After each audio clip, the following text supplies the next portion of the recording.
Hey guys, today's on schizophrenia and the psychology basics. Schizophrenia and the psychology basics. But before we get to this, please allow my brief prelude. As you know, I conveniently recorded it for our mutual comfort, our mutual convenience, and of course, our mutual luxury.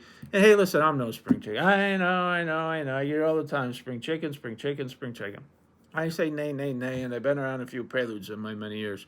Telling you, this prelude has got something particularly luxurious, like an ever luxurious glass of apple juice. Hello there, my name is Robert Francis. You've stumbled on my Conquering Schizophrenia YouTube channel. Apple juice. Where me and the bird. That's right. Juice from an apple.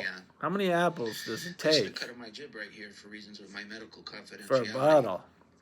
I'm a licensed Birds on Vacation, Book 5, My Classic Delusions. Years. As you know, it's a lighthearted romp through schizophrenia. It's a lighthearted romp. I'm diagnosed with schizophrenia for a score 5-1. And that puts a little gray fleck in my beard. You would think it would take a lot of apples to make a jug of applesauce, right? Now to topic.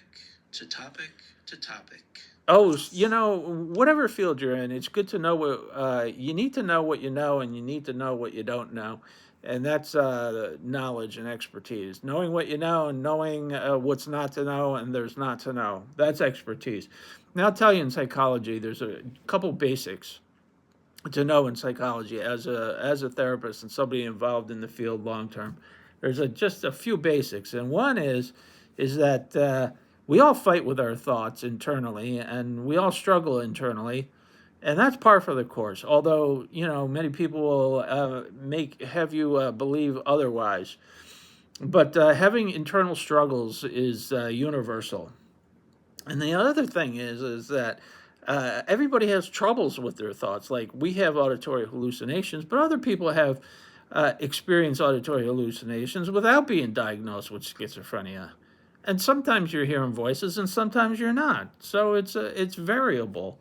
But the thing is, we all struggle with our thoughts, and we all have common experiences, schizophrenia or not.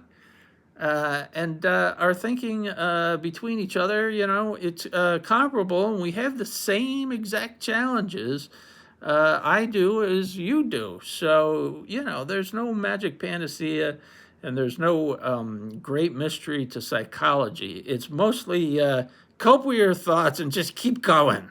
Like, that's what you need to know. But the only reason I know that is because I studied everything and said, no, I know that. It doesn't pertain.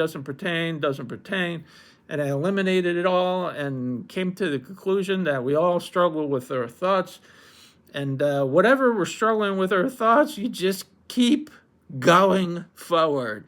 And if you do that, all is solved. We all have these similar experiences, but we parse them with categories of schizophrenia, bipolar.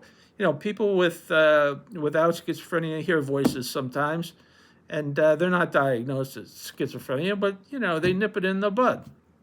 So if you're hearing voices or something, it's a common experience. All right, I'm hearing voices. Oh, well, now what am I going to do? Well, I'm going to keep going. We all have similarities. It's no big deal. It's not, let's not mystify it at all. Let's demystify it. We all think the same and struggle the same, and we just keep going. That's the key. You got to remember, keep on going, no matter what the struggle internally. And that's very luxurious, like a little apple juice. How many apples does it take for a glass of juice? If you had an apple and you squeezed it, it wouldn't come. It would be like a little bit. So a bottle of apple juice would have to be like 50 apples, and I doubt that. So they probably put a lot of water in there. All right, guys, grab a Macintosh. We'll see you next time.